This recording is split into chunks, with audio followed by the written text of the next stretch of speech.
Hello everyone. Here I'm discussing important topic of Indian economy क्योंकि most of the student को problem है ये G20 क्या है, सार्क क्या है, ब्रिक्स क्या है. These are regional and global economic groupings. क्या हैं ये सारे? Regional and global economic grouping. इसमें सबसे पहले है G20. नाम से ही क्लियर है, ग्रुप ऑफ 20. ठीक है, एक ऐसा ग्रुप जिसमें 20 कंट्रीज मेंबर हैं. ये फर्स्ट टाइम 1999 में आया था जब फाइनेंशियल क्राइसिस आया था 1978 का. ठीक है, इसमें सबसे पहले किसको डिस्कस करा गया था? इकोनॉमिक एंड फाइनेंशियल स्टेबिलिटीज़ को. In order to meet this crisis world की लार्जेस्ट इकोनॉमीज़ ने कोऑर्डिनेट करा था global policy on trade, health, climate and other issues के लिए. ठीक है, इसमें 19 कंट्रीज़ हैं, यूरोपियन यूनियन है, अफ्रीकन यूनियन है. ठीक है, G20 जो रिप्रेजेंट करता है वो ग्लोबल जीडीपी का 85%, ग्लोबल ट्रेड का 75% और 2/3 ऑफ वर्ल्ड पॉपुलेशन को. इसका कोई परमानेंट सेक्रेटरी या स्टाफ नहीं होता. इसकी प्रेसिडेंसी रोटेट होती है annually according to the member. Each year एक नई कंट्री इसका प्रेसिडेंट बनता है. ठीक है जी, इंडिया ने इसकी प्रेसिडेंसी होल्ड करी थी 1 दिसंबर 2020 से 30 नवंबर 2023 तक. 18 G20 सबमिट था इंडिया में. ठीक, ये कहाँ से शुरू हुआ? भारत मंडप international exhibition convention centre, Pragati Maidan, new Delhi 9 to 10 सितंबर से लेकर 2023 में. क्लियर हो गया? 18th G20 सबमिट में ही अफ्रीकन यूनियन को इंक्लूड किया गया था 21st एज अ मेंबर.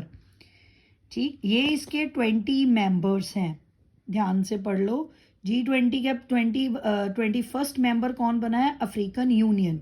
ये याद रखना, ये क्योंकि करंट बना है. 18 G20 सबमिट जो इंडिया में हुआ था उसके बाद अफ्रीकन यूनियन इसका मेंबर बन गया है. ठीक है, all this about the G20. अब नेक्स्ट जो है वो है सार्क.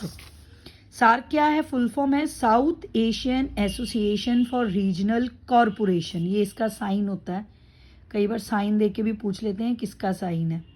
ठीक है, सार्क एस्टैब्लिश हुआ था ढाका में 18 दिसंबर 1985 को. ठीक है जी, फर्स्ट फिर काठमांडू या नेपाल सेटअप हुआ था 17 जनवरी 1987 को.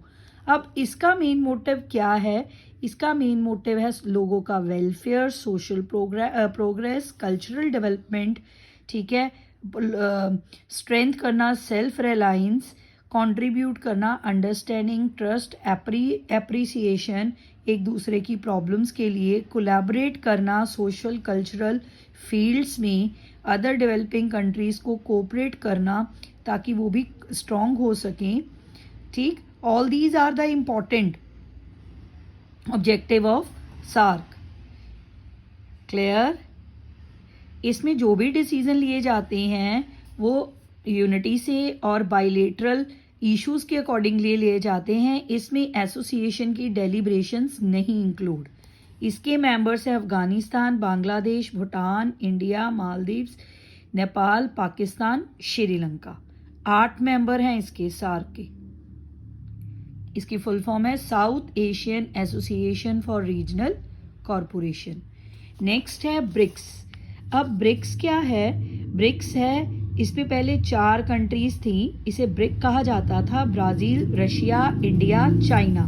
ये फर्स्ट टाइम जुलाई 2006 में रशिया में मीट हुई थी. आफ्टर दैट इसका एक और मेंबर बना था चाइना. ठीक, sorry, south Africa. That's why इसको ब्रिक से ये क्या हो गया? ब्रिक्स.